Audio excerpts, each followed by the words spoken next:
जाता है शेरशाह में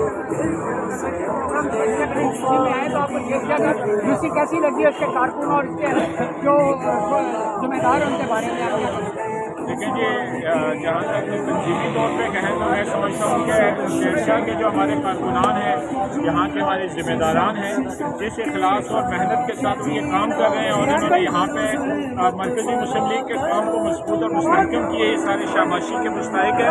और आज का कामयाब वर्कर कन्वेंशन जो यहाँ पर था, इसने ये साबित किया है कि शेरशाह जो है वो मरकज़ी मुस्लिम लीग का गढ़ है। हम यहाँ से जल्द इंशाअल्लाह अज़ीज़ एक बड़े काफ़िले के साथ हकूक़ कराची मार्च में भी शिरकत करेंगे और यहीं से इंशाअल्लाह वर्कर्स की एक बड़ी तादाद 2 नवंबर को मीनार पाकिस्तान में भी शिरकत करेंगे। सर, ये मीनार पाकिस्तान के जो जा रहे हैं उसके बारे में बताएंगे, क्या उसका नाम है, क्या शेड्यूल रखा है, क्या प्रोग्राम है? मरकज़ी मुस्लिम लीग ने वर्कर्स कन्वेंशन अपना अनाउंस किया है 2 नवंबर मीनार पाकिस्तान।